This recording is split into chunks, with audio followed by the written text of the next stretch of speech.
Maithili express की शानदार प्रस्तुति।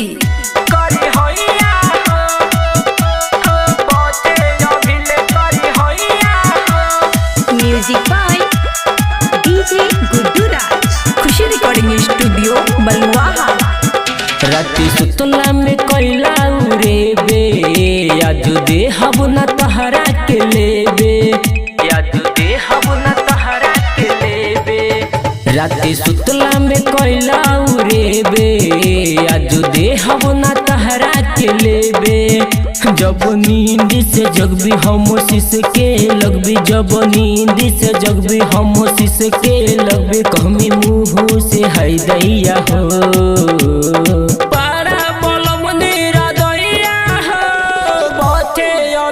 करी होइया हो, बड़ा बोलम नीरा दैया हो, बहुते अभिले करी होइया हो। DJ Guddu Madhubani, mix by Taj Tanha. बड़ा बोलम नीरा दैया हो, बहुते अभिले करी होइया हो। तू तो आराम से सुतल रहुआ, हम तरपनी दर्द से रोज हरान परसन हम रही। तहरा ऐसन मरद से, तहरा ऐसन मरद से। तू तो आराम से सुतल रहुआ, हम तरपनी दर्द से रोज हरान परसन हम रही। तहरा ऐसन मरद से लेहो हिक भर मजा देके हमरा के सजा, लेहो हिक भर मजा देके हमरा के सजा। तू हटा के रजैया हो, बड़ा बोलम नीरा दैया हो, बहुते अभिले करी होइया हो। बड़ा बोलम नीरा दैया हो, बहुते अभिले करी होइया हो।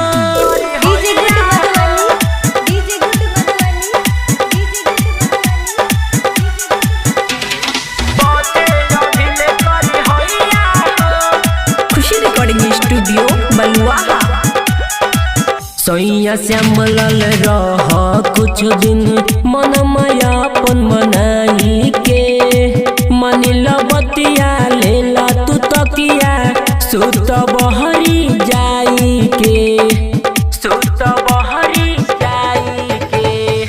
सैया श्यामलाल रह कुछ दिन मन माया अपन मनाई के। मानिल बतिया लेला तू तकिया, सुत बहरी जाई के, जाई के। सब तहरे हो धन आज रहे द जतन, सब तहरे हो धन आज रहे द जतन। जानी बन कसैया हो, बड़ा बोलम नीरा दैया हो, बहुते अभिले करी होइया हो। बड़ा बोलम नीरा दैया हो, बहुते अभिले करी होइया हो। खुशी रिकॉर्डिंग स्टूडियो बलुआहा।